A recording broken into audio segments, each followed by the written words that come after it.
let's start with introductions. Hello, everybody. I'm Politichu. I talk about politics and Pokemon on my Twitch and my TikTok and my Instagram, and sometimes I play video games, but mostly I'm just a Chaos Gremlin who wants to make the world a better place. My pronouns are any and all, because why do you want to know my gender? What are you, a cop? And would you like to introduce yourself? Yeah, sure. I'm Jiwan Zhang. I'm an organizer with Reclaim Canada's NDP.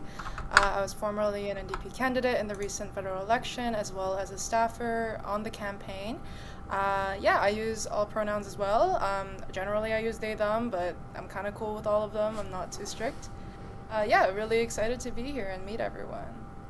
I'm so glad I got your pronouns right earlier. I was like, I think it's they, but I suddenly got worried that I was like misremembering, and I was like, oh no. When in doubt, they it out. Exactly. To just warm us up, get a little comfy, get a little silly.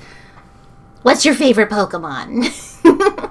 I have little Pokemon plushies. I brought for little show and tell. Oh my gosh! Pokemon is Jigglypuff.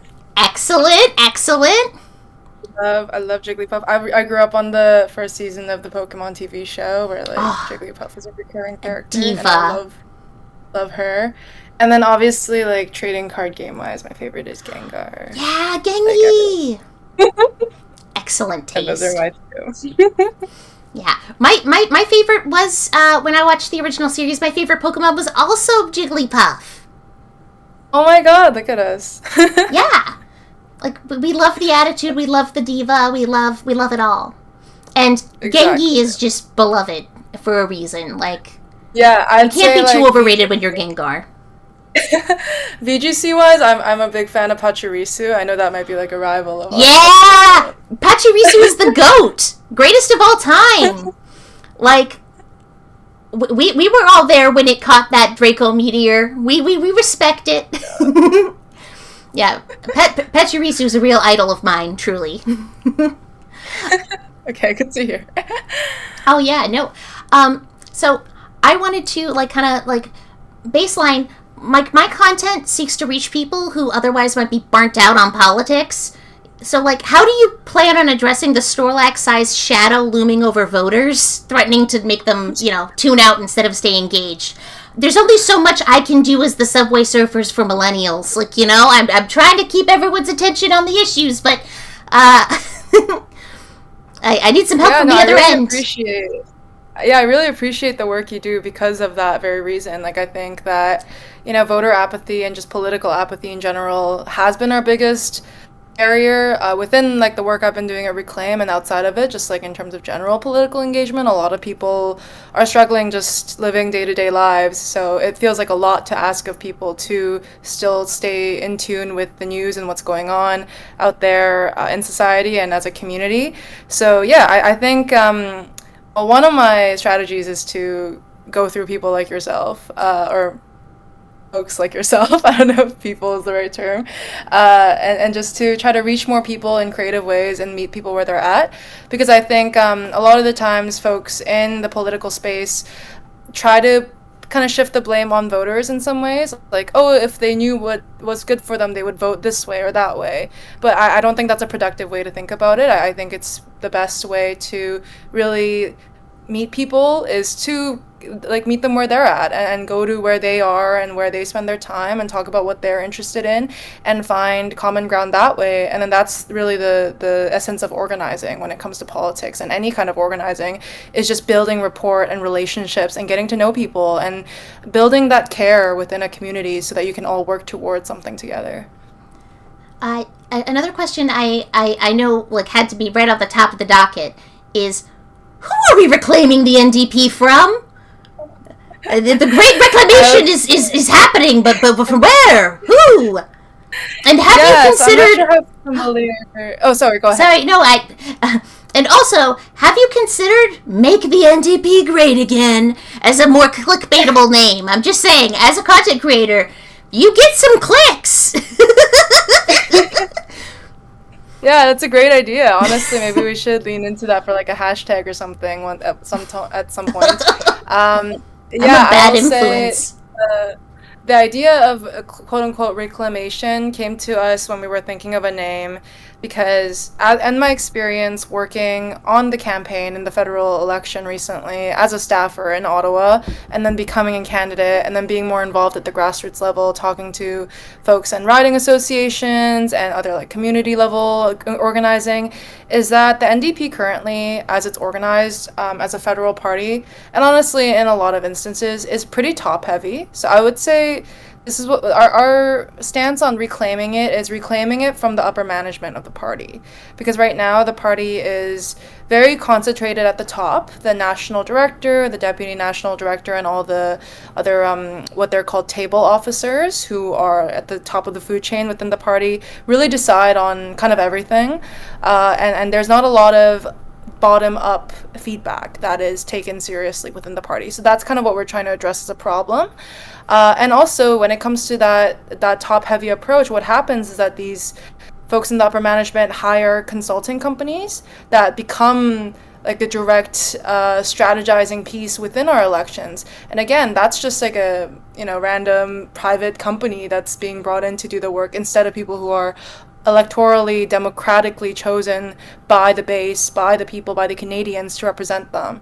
So my biggest issue with the way that things are right now is that it is not a party that listens to the working class and to the grassroots. And so our hope is to reclaim it for that group of people by taking it from the upper management, from the consultants, and so on. I have an important follow-up to one of the things that you said.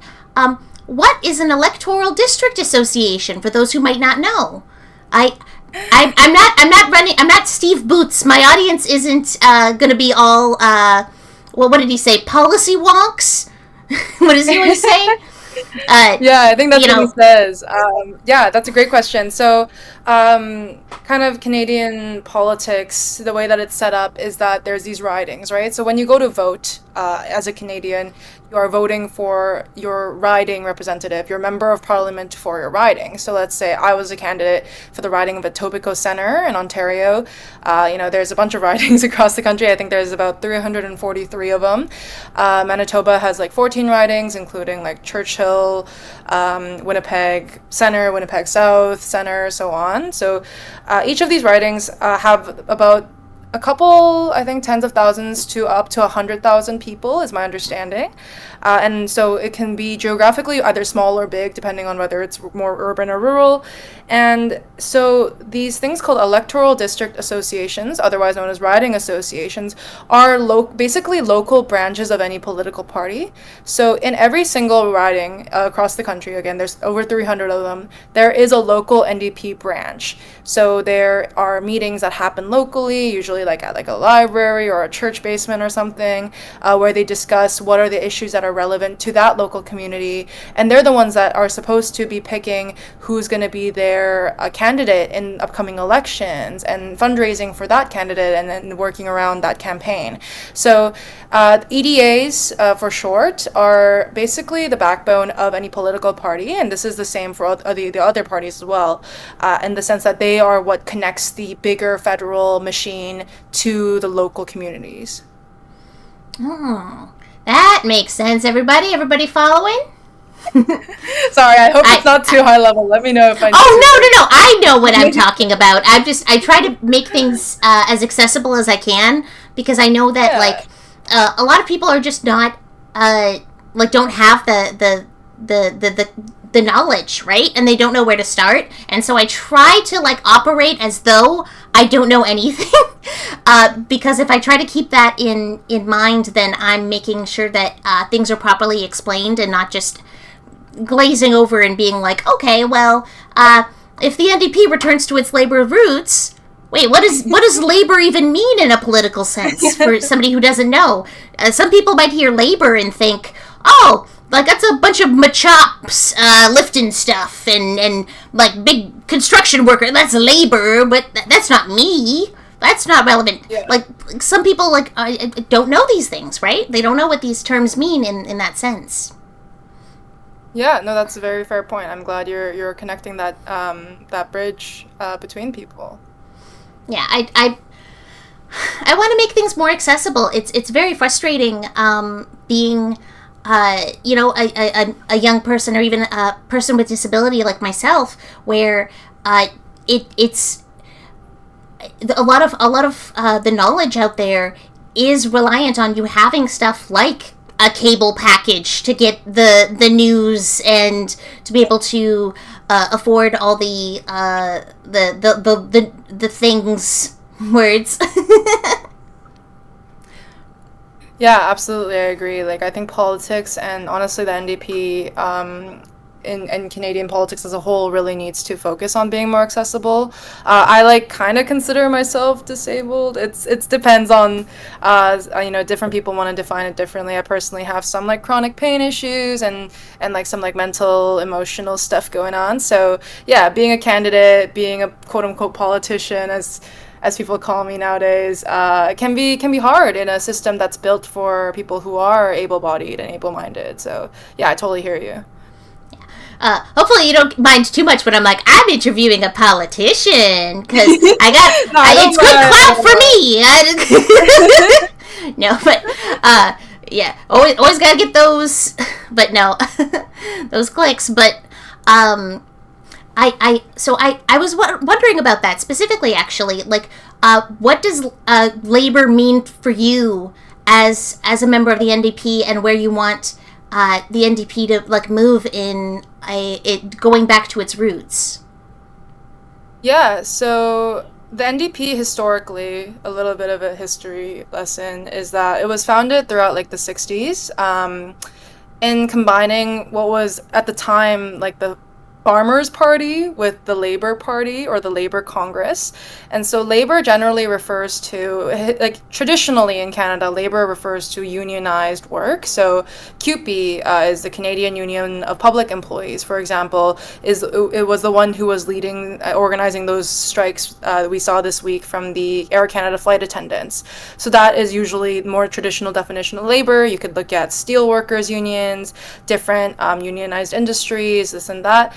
I will say personally, I don't have much of a union background, and neither does my family. I'm an immigrant from South Korea, and my family, the entire time we've been in Canada, have worked in the private sector, so non-unionized labor, but I would still consider labor, because what labor really means at its core, and this is like just a bit of political theory, is the idea that, in capitalism, under a capitalistic system, we all put in our work, labor meaning work a lot of the time, in a form of human capital, right? We're putting in effort to produce things for society, whether that be like a material product or using our own like minds, like to like create something, and that creates value, right? So within this capitalistic system, I think what we saw historically as the NDP's role being a representative of labor-related interests in electoral politics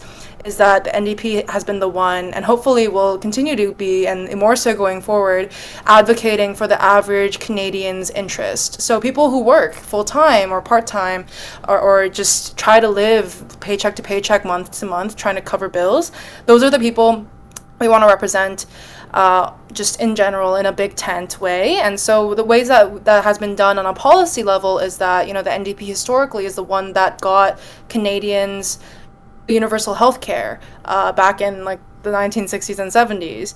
And, in recent years, we're the ones that have been advocating for Canadian dental care, Canadian pharmacare, and anti-scab legislations, which basically means that if a union wants to strike, then the company can't hire replacement workers, because that's been an issue in the past with unions trying to bargain and trying to get better working conditions, so that the company will just try to like outsource the work. So in the recent session of Parliament, the NDP pushed for that to get passed. So I think those are examples of how we try to advocate for, again, labor interests relating to just the average working class Canadian. So people who are making anything less than like millions of dollars a year, honestly, including all the folks who are disenfranchised or at the margins of society as well. An excellent point got made in chat by Zell TV over in the Twitch chat. Said, we all have a union background if you work. It's the backbone of the rules we use whether you are a member of a group or not. And they also said I got to use that dental plan finally. It was a worry now that I'm on CPP how I would afford dental work. And That's awesome. Yeah, it's great. I have a lovely audience, and they always come in with the insights and thoughts. I'm very proud of them. Yeah, that's really great. I mean, I will speak to the union piece a little bit. Like, I think, yeah, honestly, I always felt like a little bit like I couldn't become a bigger voice in the NDP space just because I didn't have a formal union background. Because, you know, a lot of the people within the NDP have these like proud labor backgrounds to speak of, being union organizers and whatnot. And of course, I really, really respect that. But I totally agree with what that commenter is saying in the chat, that unions and just labor conditions and the way that politics talks about it and treats it affects everyone, no matter whether they're part of a union or not. So I totally hear you. I think that's what really inspired me to get into electoral politics, is I realized that, like, even though I'm not a union worker, my parents aren't union workers, we've always been kind of unprotected private sector workers, it still matters. And honestly, my hope is that we can kind of reimagine what the Canadian working class means beyond even formal union memberships, and really include everyone as we advocate for a fairer future within the country. Yeah. Speaking of the future of the country, we've got an NDP leadership race coming up. And Yes. Reclaim Canada's NDP has stated that it will not endorse any candidates in the upcoming leadership race. Why not? What if a big, strong, sexy, labor-loving leader comes along? You know, you gotta keep your windows open so that they can climb in. Yeah, I mean, that's a good point. I mean, I will say personally, I'm still happy to look at the field of leaders and look forward to whatever outcome. But I think the reason that as an organization and as a movement, Reclaim Canada's NDP, we've decided to not take an official stance or an endorsement of any specific candidate. So that being said, like, we are looking at possibly putting out maybe some kind of like list of priorities that we want every candidate to consider, or like maybe like surveying all the candidates or platforming all of them equally so that our audience has a opportunity to meet them. Like, those things are still within possibility, but I think the reason we don't want to use the voice that we currently have to throw our support behind someone is that I don't feel comfortable with that personally, because I don't feel like Reclaim is just me or my core organizer or even our volunteers. I feel like Reclaim has become a much bigger thing in terms of we're being lended and we're borrowing a lot of people's attention and voices. A lot of people who are gathering under this umbrella, whether or not we might all agree on everything, but just because we are able to agree that we want to have a seat at the table when it comes to federal Canadian electoral politics, and that we want to reclaim the NDP for this class of people, this working class Canadian. Whether, you know, you or I or anyone else watching might have slight disagreements on policy or preferences on leadership candidates, I don't think that changes the fact that we all want the NDP to be a more accessible party to everyone. So that's like been our focus with the leadership race. Is one, like, I honestly, I was looking at the chat a bit earlier. I know people were mentioning Avi and Leah, and I'm always happy to be like, hey, like, I think everyone should run. I think Avi should run. I think Leah should run. I think more people should run, because I what I'm hoping for in this leadership race is an opportunity for as many Canadians to get excited about it as possible, so that the NDP can feel like a party that they can be a part of and feel represented by. So that's my biggest priority, is that we're not putting anyone above anyone else. We're just making it an acceptable and open environment. And that includes, of course, what I describe as our role in the leadership race, is keeping the folks in upper management and in the consulting class under close scrutiny, because there has historically been issues within the NDP circles of leadership races or nomination races being conducted in certain ways to benefit certain people's interests. So my priority is to just make it as fair as possible and let the base of the party, you know, the people who are voting for the next leader, speak for themselves. I was so entranced in what you were saying. I got all like thinking about the future of the NDP has been on my brain for as long as I've been Politichu. It's just been so frustrating. Like, I went on record that I voted for Carney I'm not happy that I did. I know you're not actually voting for it, but you know what I mean. I voted Liberal, and I didn't like it. I didn't like it one bit. But it was it was where I was driven to due to like just the party feeling like it didn't have a concrete identity, whereas like at least like the Liberals, I don't agree with them on 99.99999% of things, but at least they knew what they were about in a lot of ways, and that was it was just very frustrating when it comes to messaging. Like what would you? I was even talking earlier about how no one wants to, like, everyone wants ranked choice voting. Would that ever be something that you would be interested in pursuing? Yeah, I will say personally, I'm a big fan of electoral reform. I've been following it as a project across the country for many years. I'm originally from British Columbia. I grew up on Vancouver Island, and in BC, we've had a couple referendums where we were trying to vote on changing the first past the vote system, at least provincially, that haven't really been as successful as I thought they would be. And actually, in the recent session of Parliament, my member of Parliament from Nanaimo Ladysmith, BC, Lisa Mary Barron, who was an NDP MP before she was unseated in the recent election, was actually the one who tabled a motion on the federal level to create a citizens' assembly to advocate for electoral reform. So that the idea wasn't just like, oh, we're going to change it from this to this. It was like, we're going to create an assembly of Canadians to consult and to discuss what the best way to reform the electoral system would be, and we can take a look at that and work on it together across party lines. And what I saw when that was put forward was that both the Liberal Party and the Conservative Party voted it down. They worked together to vote it down, and the NDP were the ones advocating for it. So I totally hear people's frustrations about the recent election. First past the vote systems suck. Yeah. I will do a couple ridings that I really saw that take place where, for example, North Island, Powell River on Vancouver Island. It's a riding like close to where I lived back in BC, so I was keeping an eye on it because the person running there was the Conservative candidate running there who became MP, Aaron Gunn, is a residential school denier, and honestly, I'm not a big fan of him for many other reasons.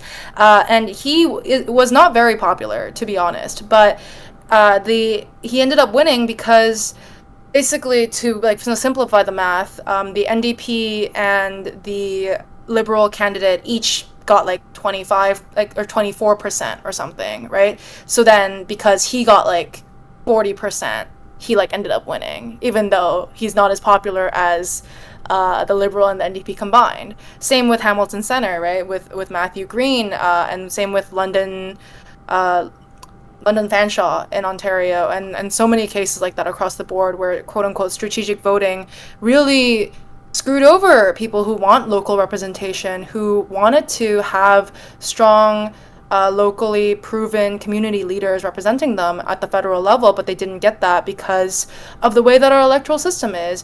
And I always mention how back when Justin Trudeau was running for the Prime Minister the first time, he promised that would be the last first past the post federal election, and then he went back on it. And when he stepped down this year, he told everyone that his biggest regret was never pursuing electoral reform. And I'm like, you totally could have. Your party actually voted it down when it was on the table. So there's these instances of I worry that our federal politics just isn't under the same amount of scrutiny as it should be, or people think it is, because I don't blame the average Canadian for not looking at how every single motion is voted on in the House of Commons or anything. I don't expect people to have time to do that. But the Liberals and Conservatives do a really good job of hiding, PRing away basically any bad votes they have on certain issues. And also the NDP, to be honest, has not been doing a great job on platforming really great initiatives that they have tried to take, like that electoral reform bill. Yeah, when it comes to Trudeau going back on he went back on electoral reform, just like he went black on Halloween. You know what I mean? It's typical typical behavior, but it's incredibly frustrating having this kind of thing happen again and again. And I know when it comes to like following and holding our politicians accountable, Canada is in a really unique position with the fact that we are so closely tied and like connected with the United States, and the United States is always going to have the flashier thing going on. And it's so easy for everyone to just focus on, like, American politics. And I know that as someone who sometimes ends up tiptoeing into talking about American politics, which one gets the most views, even from my Canadian audience. You know, it's hard to make Canadian politics feel sexy because of the way that Canada has always been so insecure about our identity as, like, a nation. I'm trying to remember who was it who first brought it up. The fact that because Canada never had its own like revolution for independence, we don't have that strong national identity, like that we have like built ourselves upon in the same way. So it could be harder for people to like people get weird about being like, wait, you're a Canadian thing? Like we're specifically leaning into the Canadianness of it all. Seems very anti-Canadian in some ways. Like in Canada, the only thing that we're a lot of people will have a strong feeling on is that we're not American, but it's hard to get people energized for Canadian news and Canadian goings on.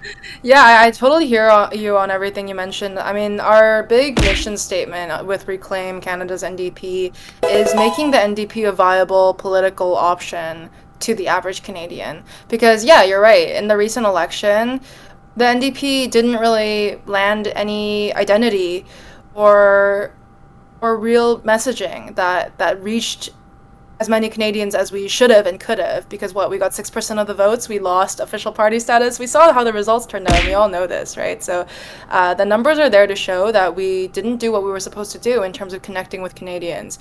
And my issue is that even though the NDP has in government, like as a party, done a lot of good work, like the dental care program, like labor rights and things like that, the average Canadian still doesn't feel like they can vote for the NDP. Recently in the election, that was, like you're mentioning, because a lot of influence with the way things were going down in the US with like the threats of like Trump's tariffs and like Canada becoming the quote-unquote 51st state, people got really scared and people felt like they only had one choice, which was to like not vote for Pierre Poilievre, which was quote unquote vote for Carney, even if they don't live in Nepean, Ottawa, Ontario, right? So I think honestly, I do think it's a bit shameful that the Liberal Party took that as such an advantage to campaign so hard, even in ridings where them campaigning led to a Conservative win, like the example I gave of North Island, Powell River, like the example of Edmonton Grisbach, where the NDP MP Blake Desjardins lost to a Conservative under similar situations.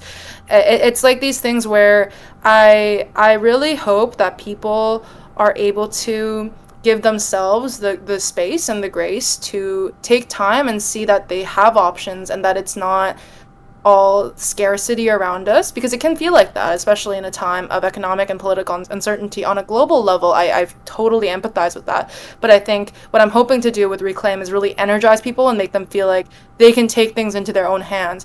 And if you're mad at the NDP for not being as good as it could be so that we can really hold the Liberal Party accountable or really stand up against the Conservative Party, I hope that people consider getting involved themselves, whether it's like an hour a week or a month, whether it's volunteering or just being a member or voting on stuff. I just hope to get people more involved and caring about Canadian politics, like you're mentioning, just getting people more excited about it. I know Reclaim Canada's NDP has stated to like wanting the leadership race to be competitive, fair, reinvigorating. You know, like what can individuals do to help? You know, what can my audience do to try and be more engaged and try to hold those feet to the fire as well? You know, how do we make this happen? Really great question. Yeah, really great question. So there's a couple different ways. I'll say number one, definitely try to become a member if you can. So it depends on where you live. I think generally speaking, becoming a member is around like $5 to $10 a year. On the higher end, it's $25 a year. On the lower end, like in some places, it's free. So you can go to like the NDP website and see how much it is for your postal code and become a member. Because what you can do once you become a member is become involved with your local NDP branches, the riding association, which you can find the contact information for either by emailing us and asking for it, reclaim.ndp@gmail.com, or by looking at the Elections Canada Riding Association search database. And there's usually like an email or a phone number you can reach out to, or you can also contact the party, even though they might be a little slow to get back to you. You can always CC us and we can try to get them to reply to you a bit faster. And so once you become a member, once you become part of your riding association, then what you get to do is, one, you first of all get to vote for the next leader, right? You have to be a registered NDP member by January 28th, 2026 to vote for the next leader of the NDP. So I say, earlier the better. It doesn't expire like for a year once you get it. So honestly, if you can get it today, go for it. Generally speaking, I hope it's accessible. I think technically, if you really can't afford the fee, you can contact the party to see if they can waive it, depending on extenuating circumstances. And then when it comes to the leadership race, I would say I just want people to be talking about it and getting excited about it. And let's say like you have someone in mind that you are really hoping they run, reach out to them, whether that's on social media or an email or by letter or phone number or anything. It would be really funny if I beat Boots to interviewing Leah. Yeah. When I watched his interview with you, I was like, oh, wouldn't it be funny if I beat him to it? Yeah, Leah's awesome. I admire her work so much. So if people want her to run, like, write to her and tell her that you want that, and really be engaged and tell them why it matters to you and what in your life has made you reach this point of wanting to be politically involved in Canada, because those things matter. Like the relationships we build as individuals, like as people living in a society and a community together on a larger scale in this big, very wide country, really matter. So I think that's my biggest encouraging thing, is that I hope people stay involved and keep their eyes out. We have a newsletter where we share things on a weekly basis for things for people to keep an eye on. So I'd recommend joining our mailing list. It's on our website, reclaimcanadasndp.ca. And the last thing I'll mention is that we are doing these regional town halls across the country. So I think, Politichu, you shared our Manitoba one, which I really appreciate. We're doing a Manitoba regional town hall virtually next week, actually. That's creeping up on us.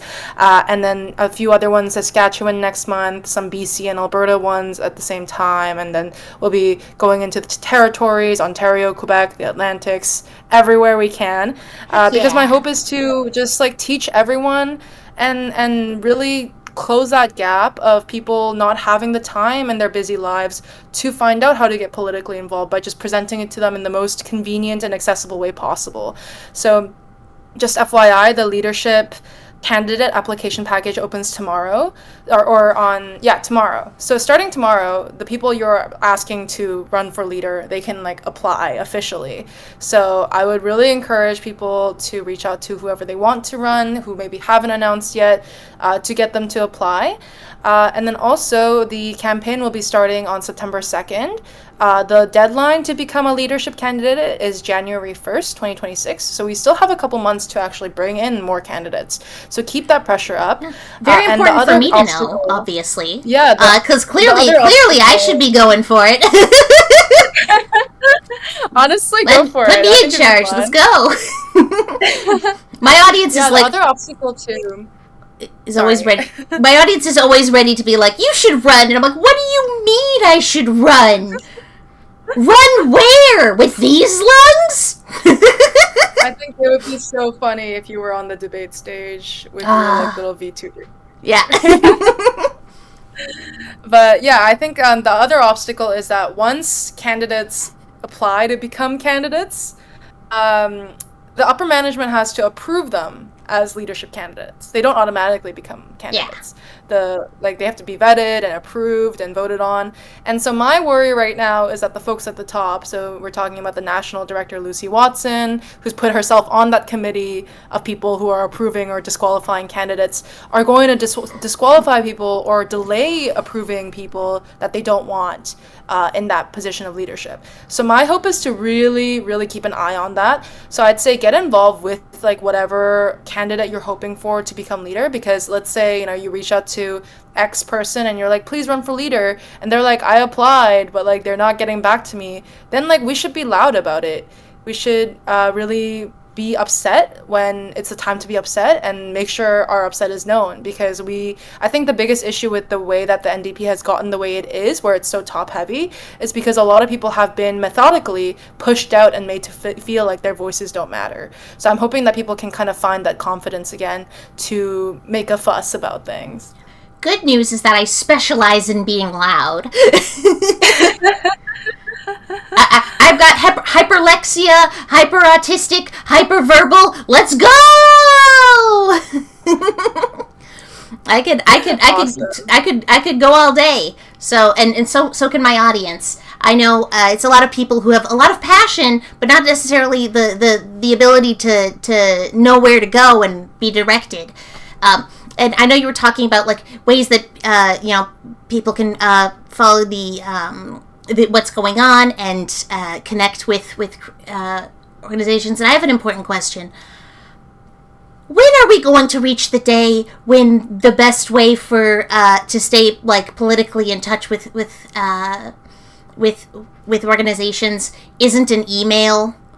I'm waiting for the day when emails stop being the number one way that every group wants to keep me engaged, because there is nothing on this earth that has ever been less engaging than an email. I don't even know, like, it could be the same written word that could have been like posted on like a blog post, but you put it in an email, and the heart just wants to completely turn off and turn my brain off and just not even absorb any of the words. It needs to be studied. I hear you. I hear you. My professional background before all this politics stuff is marketing and communications. So that has been a really big focus of mine, is to make sure that we're active on socials and we're making content that actually matters and is telling the messaging that we want people to know. So the content from those emails and those newsletters, but in like a under 60 seconds format, is what I usually try to go for, whether that's Reels or TikToks or this and that, and just trying to be, like I mentioned earlier, meeting people where they're at, because I totally understand that nowadays we're trained to have lower attention spans, and like just that's the way that our algorithms are built, and that's the way that social media and these different tech companies make money. And so we need to play that game. We need to be working within those algorithms. So that's definitely a focus for mine, is to make sure that, I still use the email method because we do have some older members. We have some senior NDP folks, whether they're in their 60s or 70s or 80s, that prefer email. But we're also trying to do like a Discord server and Signal chats and Instagram and this and that, and these Twitch streams. So hopefully we'll be addressing that problem as we're doing things. But also in my chat on Twitch, Elemental says, am I getting a ChatGPT response from a politician? Yay! So engaging, right? And oh gosh, don't speak that evil into the world, Ricky Bobby. Like, don't put that. I'm not a big fan. I'm not a big ChatGPT fan personally. So I hear you. I am firmly anti-AI, which is very funny because I'm also someone that people will accuse of being AI in a lot of ways. People will say I'm using voice changers and that I'm doing that I'm secretly just ChatGPT going ham, and I'm like, I don't think ChatGPT would make the terrible decision that I made earlier, where in the pre-stream I was, and I'm bringing it up here too. So this is how I'm definitely not a robot, where I was talking about werewolves. So like, I think I heard that part. Oh yeah. No. You never know what videos of yours are gonna blow up, and one of my most viral videos is me reacting to a character in a video game who had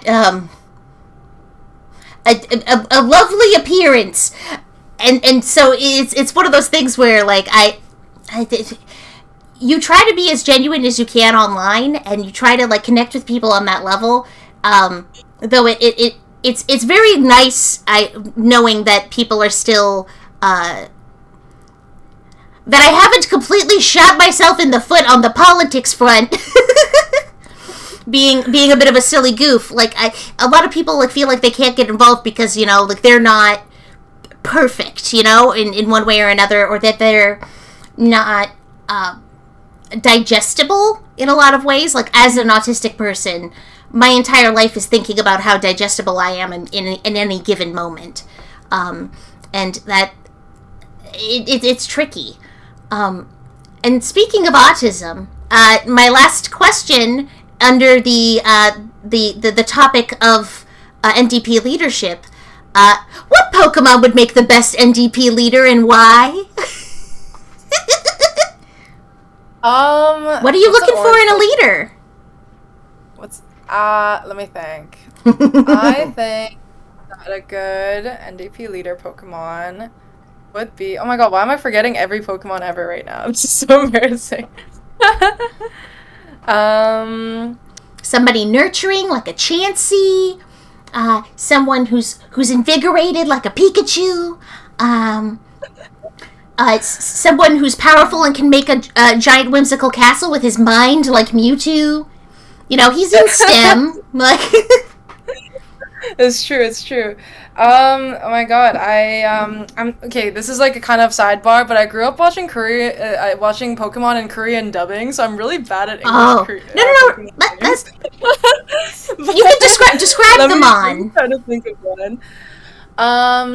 I'm trying to remember what the legendary birds are called.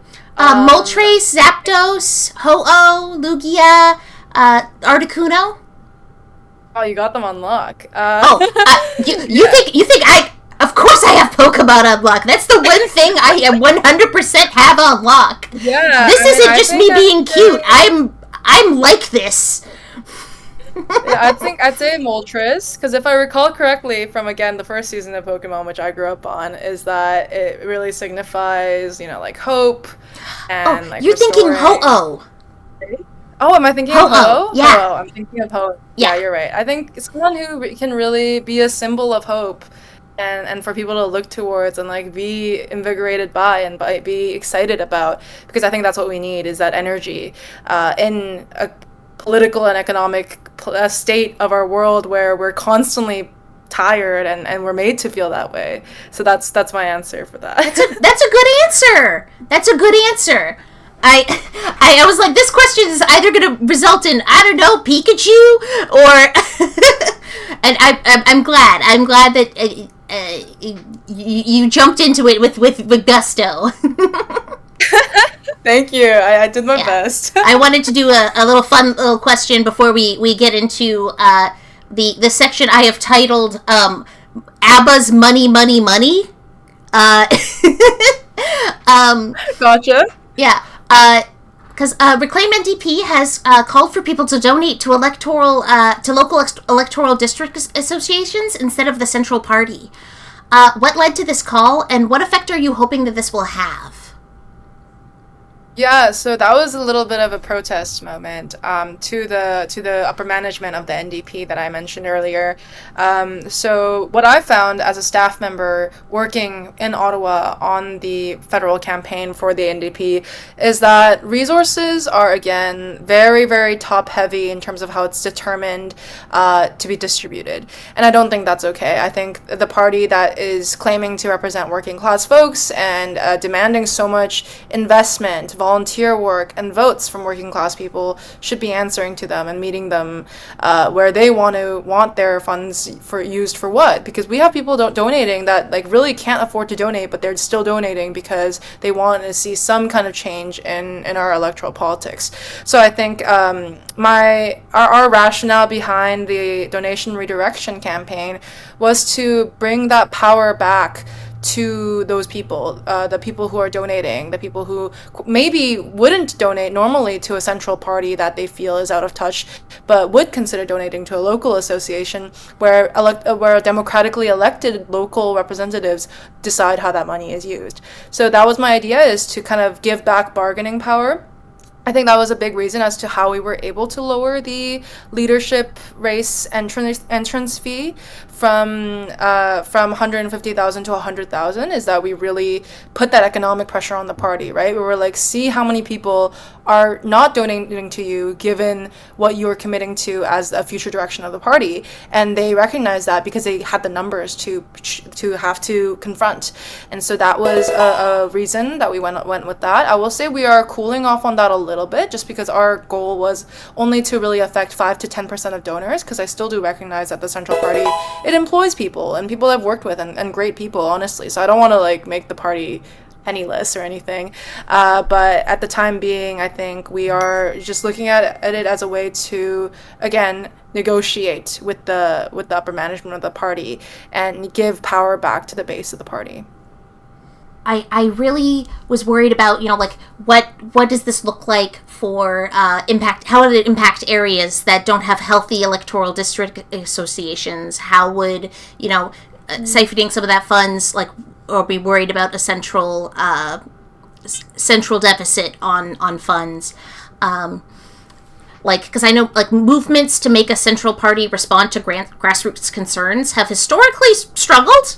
For example, militant labor in the UK was expelled from the Labour Party and lost all their influence. What would make this time different from that? I think we've been very careful not to antagonize the people that we are negotiating with.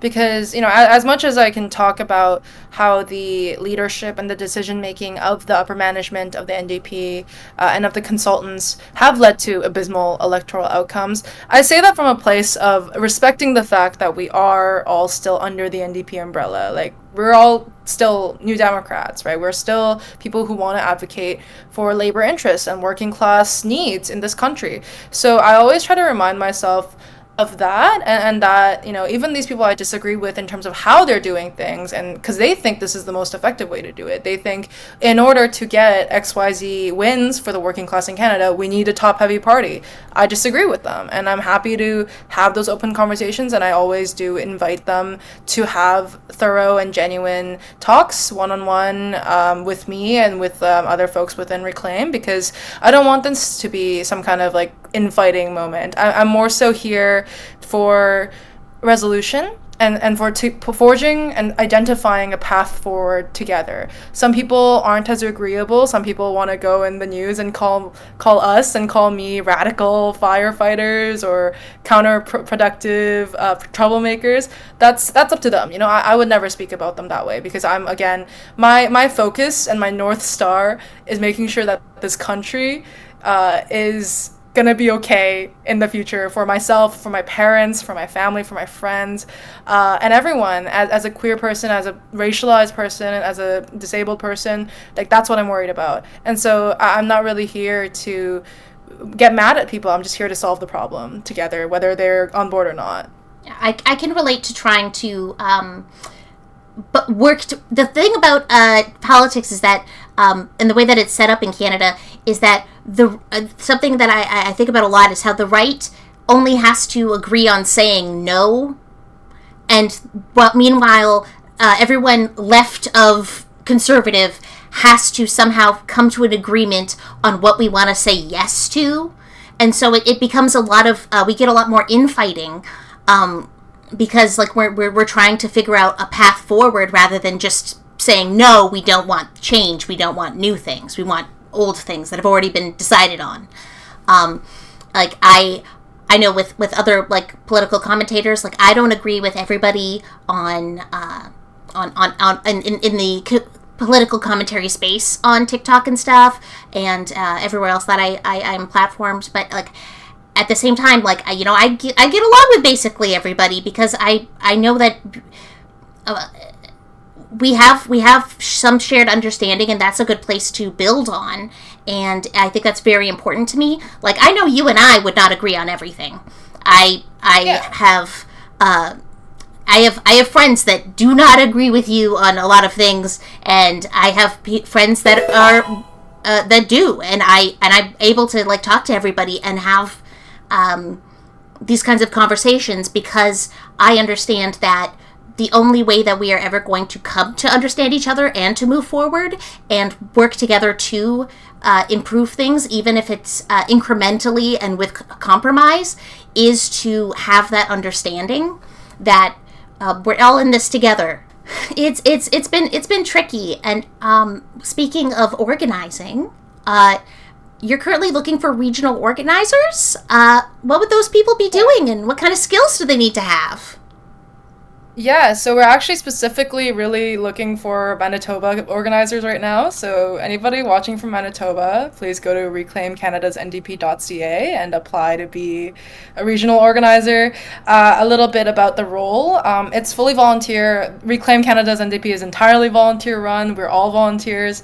And basically the idea is that we want to really like not repeat the mistakes that the party's already made, which is one, being way too Ottawa centric, right? There's people in Ottawa dictating how a campaign is run in Manitoba. That doesn't make sense. So we want to tap into the local knowledge and respect what people know about their own communities and their own and society. So part of society, right? So we are trying to identify people who have the capacity, one, because time is a really big aspect of this, is having capacity to show up to meetings, to write emails, to reach out to people, make connections. And so people who are comfortable with that and have the time to do that, and who kind of agree with our core mission. So again, they don't have to agree with me on everything or any individuals within the movement on everything, but as long as they agree that the NDP should become a more viable option and that they have enough local community knowledge in their province. So in this case, Manitoba, we're also looking for folks in Alberta and the territories. Right now, we just onboarded our Saskatchewan and BC teams, and in later months, we'll be looking for more folks in the east side of the country. But overall, my hope is to get people involved and get people talking. So whether that's reaching out to your friends, families, the people you know, classmates, coworkers, or cold emailing just like your local politicians.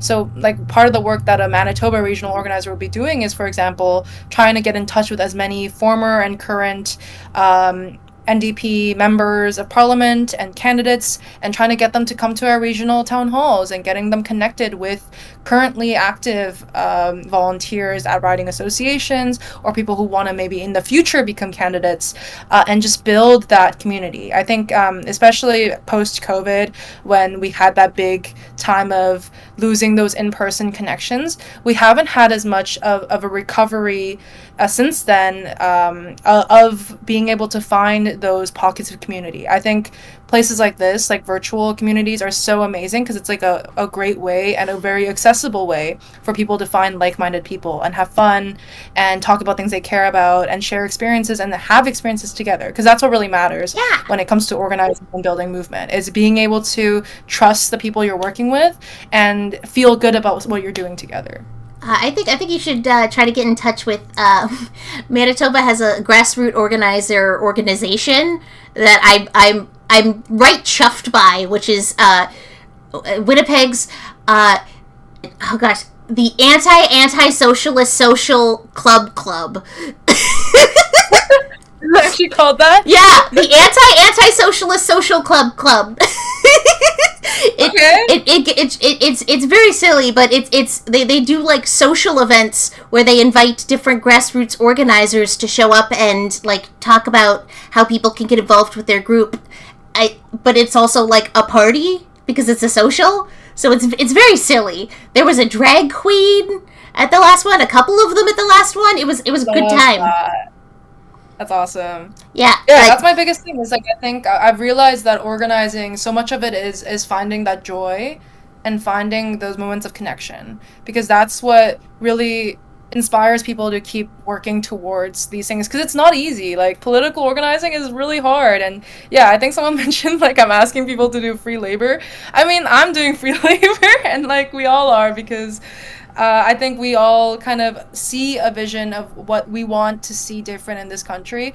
And I totally understand if people don't have the capacity for it. They are busy doing their own thing, surviving in this country. I do not hold anything against them for not getting politically involved. I would never get mad at anyone for that. But my hope is that anyone who does have capacity, and cares about what we care about, and wants to meet like-minded folks, I'd love to get in touch. Hopefully we'll be able to get people like Leah Gazan coming to our regional town hall, Daniel Blakey, Leela Dance. I'm really hoping that they'll come, and by any chance they're watching this, hopefully they'll reach out. So yeah, or they can reach out to me. No, don't reach out to G1. They're smelly. Reach out to me. Trying to get people engaged is always tricky. And how do you plan on getting voters who don't live in large urban centers excited about the NDP? To feel seen and heard by the party. Yeah, so I've actually lived in a couple of rural areas. I haven't lived in Manitoba, but I've lived in Saskatchewan. I lived in Yorkton, Saskatchewan, and I lived in Athabasca, Alberta, which is Lakeland riding.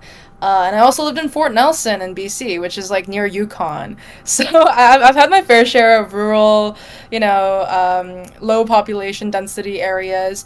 And I totally agree with the people who still currently live there that the NDP doesn't have visibility there. They don't have ground game, and they don't really consider their interests when it comes to policy making. Like in the recent federal election, I looked through the entire NDP policy platform, and very little of it was geared towards people who live in rural areas and who have different lifestyles than people who live in urban areas or semi-urban areas.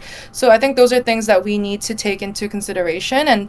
And what I was talking about in terms of respecting local community knowledge is a really big part of that. So what we're looking at doing is supporting the creation of, let's say, a rural NDP caucus, a rural NDP policy writing group. So that wouldn't just be people who are staffed in Ottawa doing all the work and guessing what it's like to be living in rural province XYZ, but it would be like we're actually asking people on the ground, farmers, hunters, fishers across the country, what do you want to see? What do you worry about? What are your concerns? And also working with people just across the country, maybe who do research in those areas, maybe folks who do, let's say, environmental related research in those rural areas, and seeing how our climate change or lack of climate change initiatives in Canada are going to be affecting those populations. So just being really holistic and working with as many people as possible. And many hands makes heavy work light, and so that's kind of my vision, and our vision is to just work with people and see what we can do all together. I'm very open about being a Canadian with disability. We've been talking about it. And it's a huge part of why I started making content, because I felt like voices like mine were just not being heard in Canadian politics. How do you feel the NDP has done to address the needs of Canadians with disabilities? That's a really great question. I think even though the NDP didn't really have as much weight as the other major parties in Parliament in the past session, we had 25 seats compared to their hundreds. I think a lot of NDP MPs really do what they can and did what they can to advocate for disabled Canadians. We're the ones that advocated for the programs like dental care and pharmacare, as well as the disability tax credit and the new disability benefits program, which did get watered down by the Liberal Party and the Conservative Party's pushback. But the thought was there, and also right now the Carney government eliminated the Minister of Disabilities from the cabinet, and the NDP have been the ones pushing back against that. So the NDP has always made sure to have a really, really focused critic on disability issues.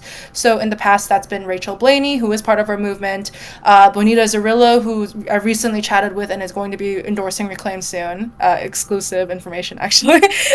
So that's fun. And currently, I believe Leah Gazan and Alexandra Reese are both kind of focusing on it as well, and they have petitions out demanding the Liberal government to appoint disability commissioner, given that they eliminated a disability minister role, asking the government to consider implementing a proper, basically like UBI system for Canadians with disability. Hell yeah, UBI, yeah. That's what I'm all about.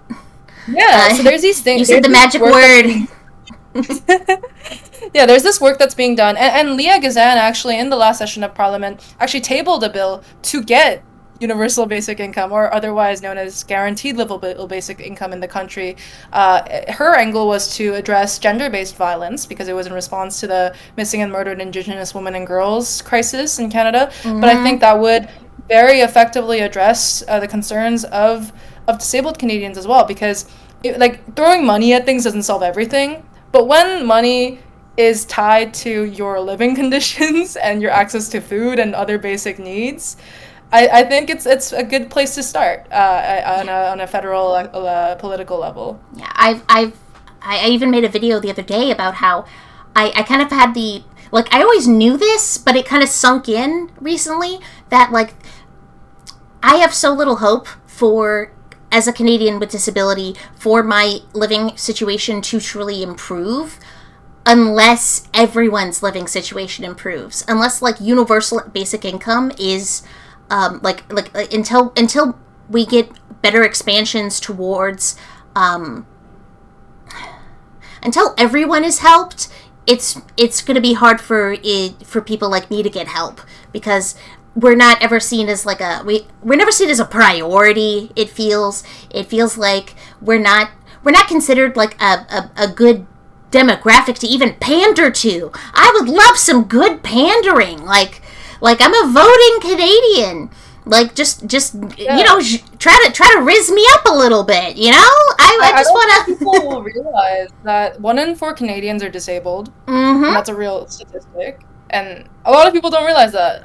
Honestly, I think a lot of people don't even realize that they would even qualify as disabled, because they're like, I have this chronic condition and these issues, and I have to like do this and this and this to be comfortable.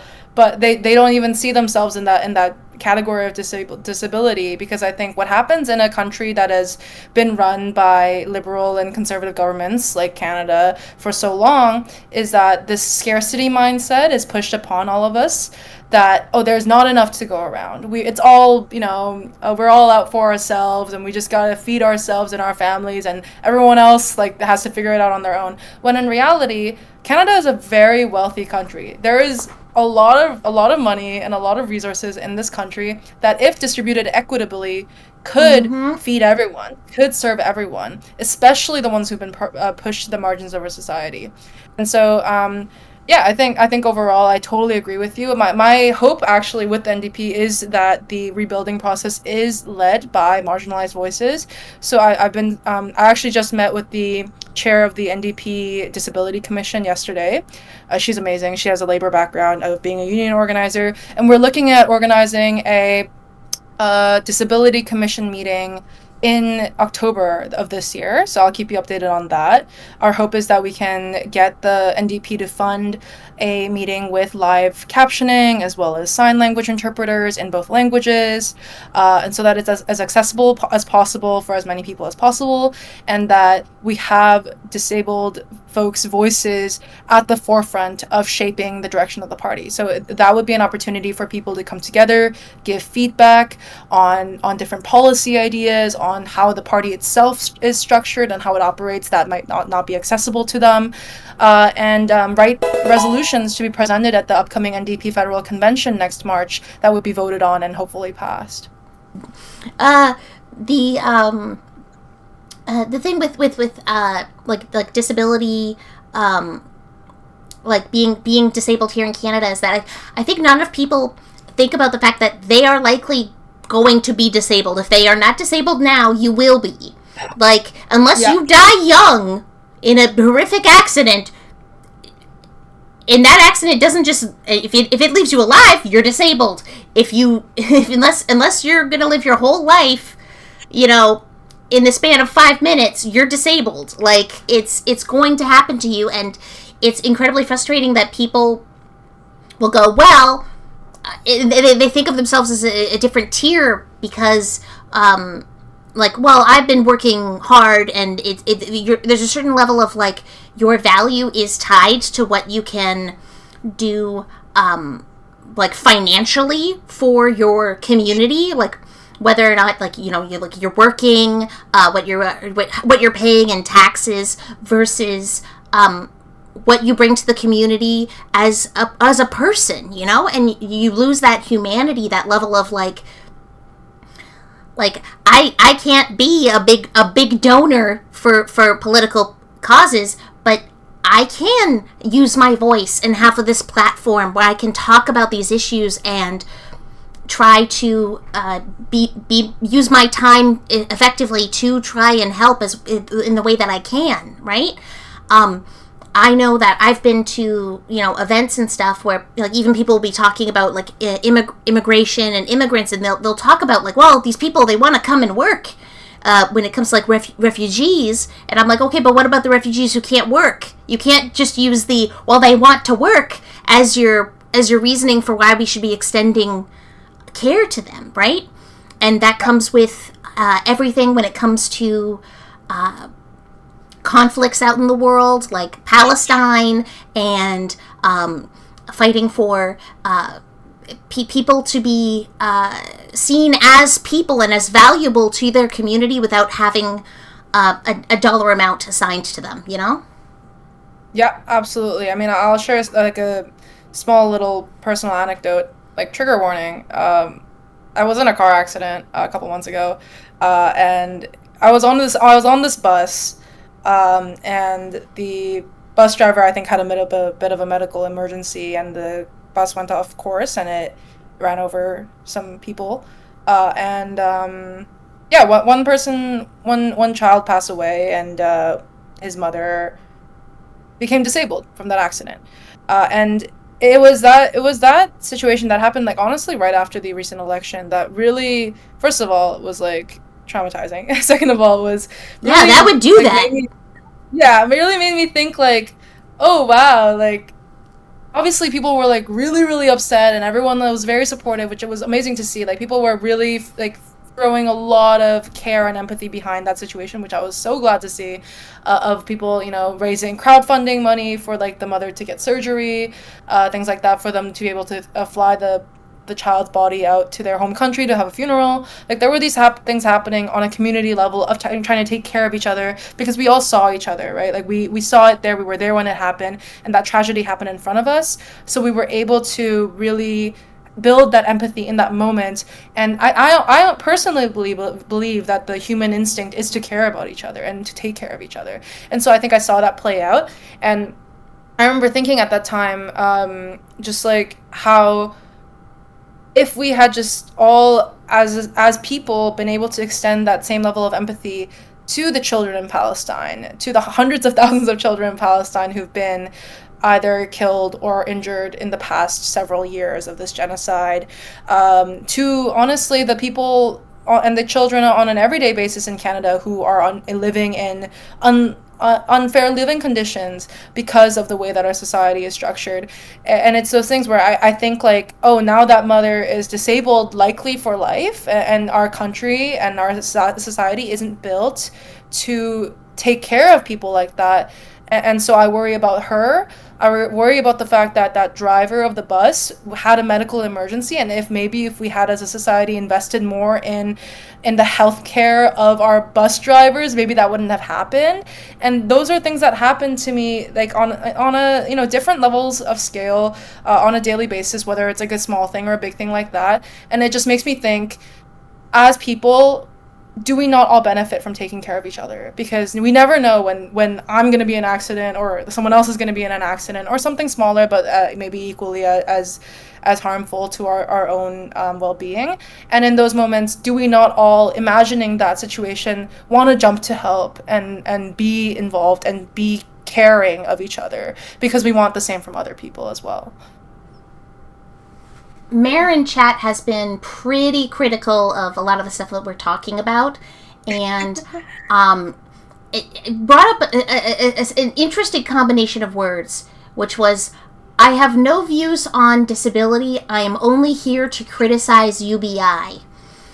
But I think if you have an understanding of disability, of people who, like, the fact in order to, like, really believe in disability in any way, to, like, not have hard, like, how do you not have a hard opinion on people getting support and not having worked for it, you know, like, and then be anti-UBI. Like, I think there's this weird disconnect that people have where they go, well, I don't want some random person who is able-bodied daring to suckle upon the teat of big government or what have you, as if that would be the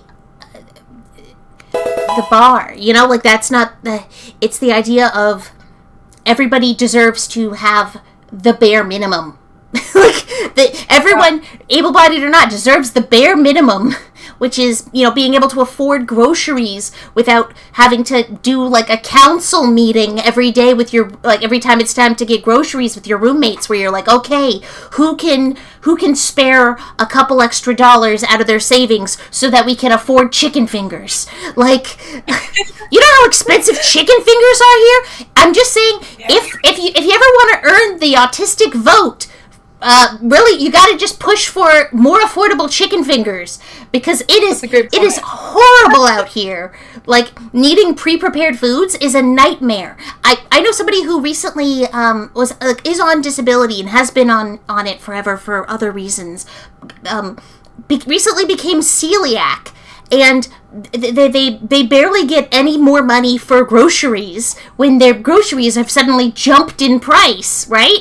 And it's so frustrating because people act like people who are having a good time on government money, you know? Like, people aren't having a good time. Like, the idea of, like, a welfare queen is, I'm like, oh, if I could even have a welfare plastic tiara, you know? Like, I'd be thriving. I can't afford that. I can't afford even it for a bit, you know?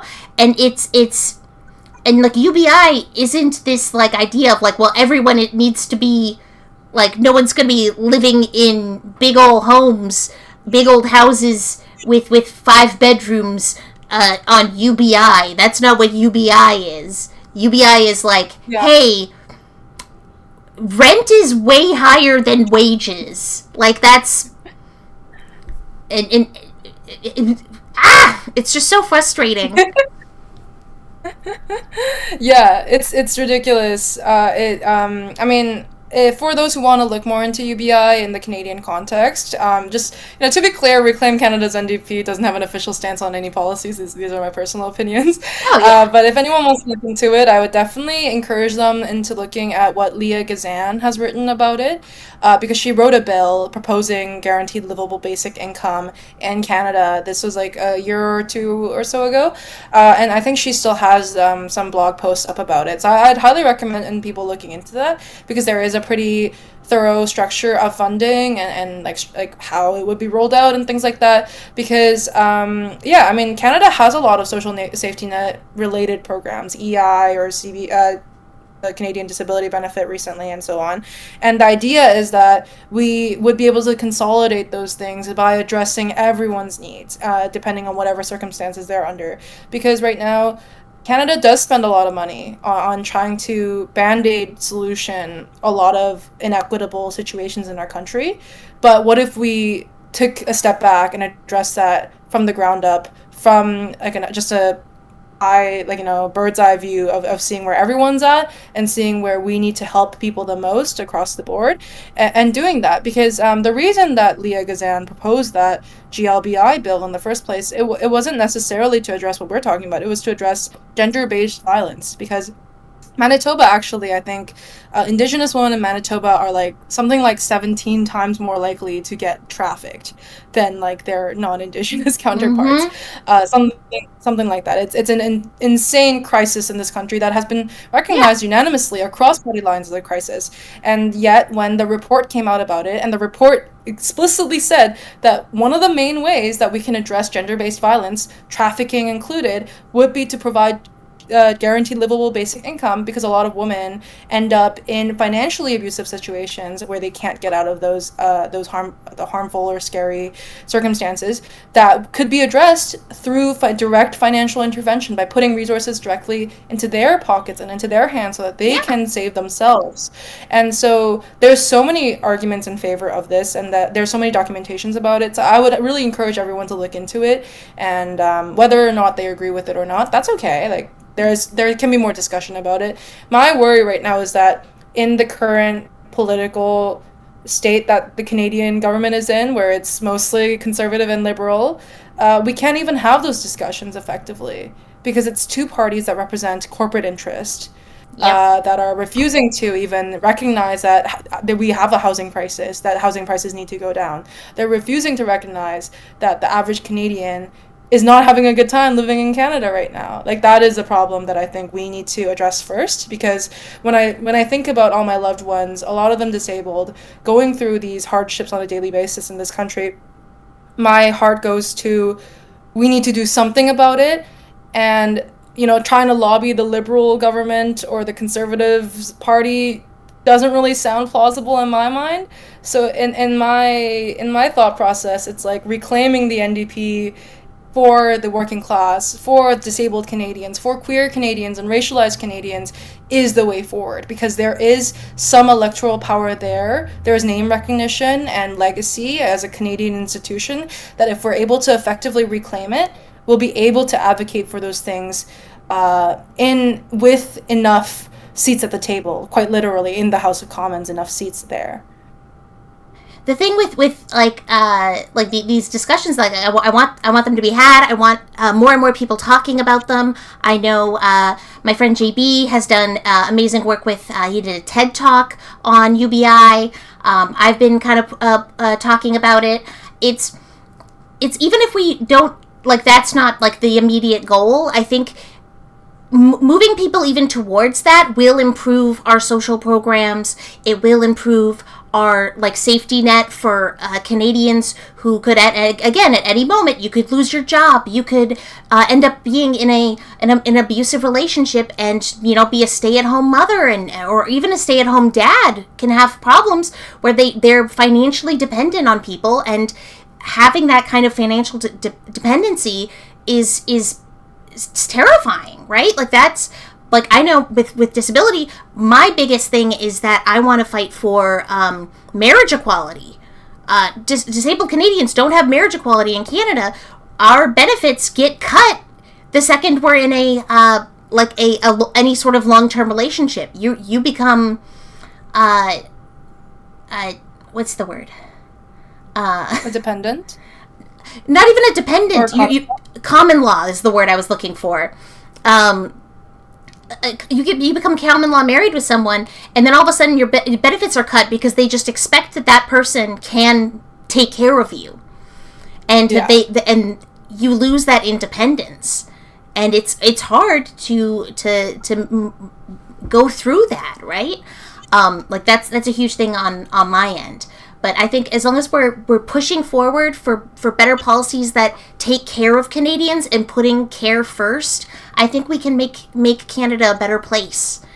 And getting involved is the best way that anyone could do that. I'm sure. I would love it if you had that. You had a Discord server, you said, or if you had if you have any links or what have you, I'd love to be able to share them in my Discord server after our interview, so that people can click all the links and go to all the places. If you would like to plug some plugs, I feel like. Yeah, I'd be happy to. I appreciate that. I think everything is linked to our website, including the Discord invite. If people want to check it out, it's reclaimcanadasndp.ca. We have a Discord, we have a mailing list, we have Instagram, TikTok, this and that. So whatever floats your boat, whatever form of communication works best for you. And you can always also email us if you want to just, like, ask us a direct question. It's reclaim.ndp@gmail.com. And I just want to plug one more time any folks living in Manitoba or have organizing experience in Manitoba. We are looking for Manitoba-based regional organizers to join us on a volunteer basis for our work with Reclaim Canada's NDP. So the application form for that should also be on our website. It should be at reclaimcanadasndp.ca/apply. And yeah, also feel free to send me any emails or messages asking about it. Happy to answer any more questions. Yeah, I have two more questions written out for you, and these are the most important ones. So Okay. get prepared. Gotcha. Now that we've been chatting all this time, I have to ask you: are you worried that this is going to be your Pokemon go to the polls moment? Is there a little part of you that's like, oh no, Hillary Clinton's flashing before my eyes, but Pokemon go to the polls? Because I would be worried. I mean, I don't know. I'm a huge Pokemon fan, so like to me this feels normal in a way.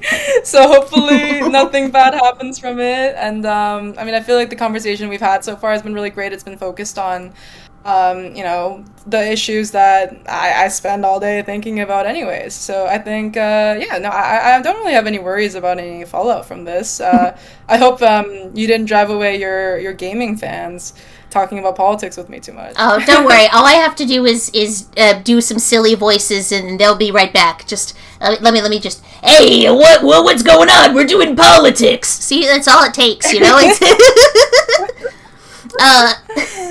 And then my last question: which interview did you like better between Steve Boots and I? Don't be shy. I'm sure his feelings won't be hurt.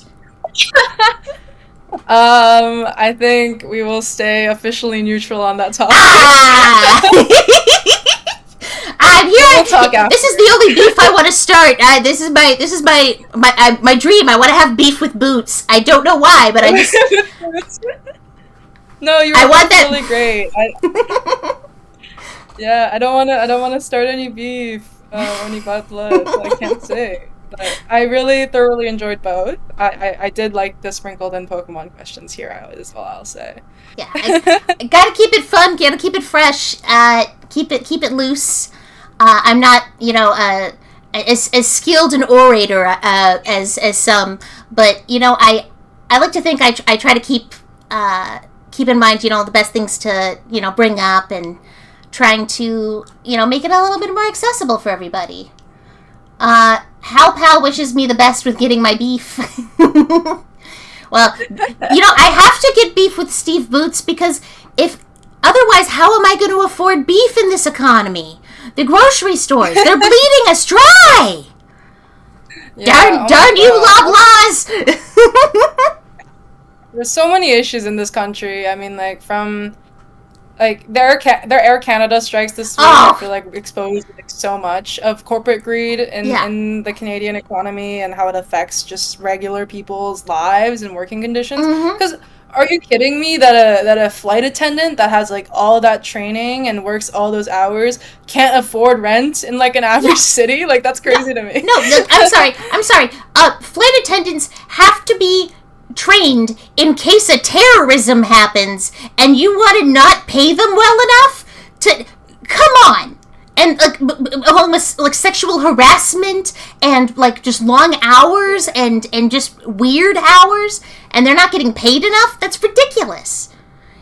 Yeah, I mean, I will say I was the candidate for Etobicoke Centre, which is the riding that has the Toronto airport, so I was definitely keeping a close eye on everything that was going down, and the picket lines of that protest and of that strike. And yeah, I will say, I think this is a really, really great example. I mean, not great in the sense of like how it went, because it sucked to see the corporation trying to rely on the government bailing them out as usual. But it's an example of how the Liberal government, with its strong mandate, with the lack of an official NDP party in the House, and lack of representation there, advocating for labor interests, we saw Carney's Minister of Jobs try to force these flight attendants back to work. They try to deem this strike illegal.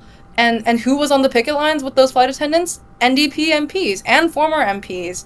And I'm so proud to, call myself a New Democrat despite all the party's faults, because it's a party that's very far from perfect, and I recognize that. Because at the end of the day, I'm here and I'm staying here and I'm fighting for it because there's some really amazing people with really strong values in it. Like I am so glad that I get to see, videos of Bonita joining these flight attendants and chanting with them, with Leah Gazan doing the same, with Joel Harden, with Heather McPherson, with Peter Julian doing all those things, and being like, we're all New Democrats. Because unfortunately, I mean, I wish they could, but liberals don't get to say that. Yeah. And like flight attendants are right up there with like nurses and stuff as being jobs that are associated with women and are heavily like biased towards them. And all of a sudden, oh, a whole bunch of women are working in this field. Oh, we don't want to respect your labor though. Like it's a lot of like what you were saying with like Leah's concern with like UBI in that way also ties into gender stuff, like. And that ties into what I was saying with disability, is that if we try to improve things for even just one group, it improves it for every group. Like, everybody's interconnected. These things can have ripple effects in terms of a positive impact. And I fully believe in in the fight for that. Yeah, I think the outcome, well, we don't know the exact outcomes yet, but what's known about the current outcomes with the flight attendant strike, with Air Canada meeting some demands, from what I'm hearing, from the union, because the union refused to stop striking even when the government tried to deem it an illegal strike, is a really monumental moment where we're seeing this ruse break, right? It's like we've been continuously told by this liberal government that's been governing for over a decade that everything's fine and it's all our own faults that we can't afford rent and food, but we're starting to recognize that that's not true. It doesn't make sense that the Air Canada CEO makes what I believe like 50 something X times a flight attendant, and he didn't even make provisions for the strikes to make sure that the passengers on those flights that would be getting canceled can be accommodated for. He just assumed that the liberal government would bail him out and would force the workers back to work, and he's getting paid what, like millions of dollars a year for that? Yeah. That's not fair. And I think we just need to realize that we are all on the same page. Like, the average Canadian, anyone who makes less than like a couple $1 million a year, we're all having the same problems. And we need to come together and realize that we need to fight for a seat at the table. And I think, personally, that the NDP is the way to do that, given the existing infrastructure around it, which is why we're trying to kind of reclaim it and take it over in a way to represent us and make sure that that new era of it is led by marginalized voices, that it's disability-led, that it's racialized-led, and things like that. That's all the questions I had. If anybody if you wanted to take any questions from chat or anything, or if you want a header, I can always load up some Digimon or what have you. What's your favorite Digimon? My favorite Digimon is Fan Beemon, which is a deep cut, but I like, Digimon Tamers was the one I truly got hooked on. Oh, the third season with Renamon and Terriermon and Guillaumon. I'm also a big Digimon fan. Hell yeah! Okay, everybody, we got a Digimon fan. We're good. I shouldn't have asked about policy really this whole time. We could have been talking about Digimon. Yeah, I'm basic though. I'm a big Gatomon fan. So, oh, hey! Yeah. We love a girl boss. Yeah. Gatomon kicks butt. Oh my gosh. I'm so excited. I've been hyping up with my chat. We've been playing so much Digimon lately because there's a new Digimon game coming out in October. At the same time, a new Pokemon game is coming out. So it's been doing a lot of that while also trying to keep up with the political content. It's very silly. My life is a very strange one that I've stumbled into. I mean, honestly, like, not to get too, like, theoretical with it, but I think, like, enjoying these things, like Pokemon, like Digimon, like, it's all art, right? And it's things that people created and put a lot of love and effort into. And these games, I mean, gaming is like a whole industry that definitely needs some better labor conditions, for example, right? And Mm-hmm. that could be possible with people caring about the things they're making and standing with them. So I think, honestly, I mean, not to be such an NDPer, but everything goes back to labor. So, Oh yeah, no, doesn't absolutely. Big to be a agree. fan of it.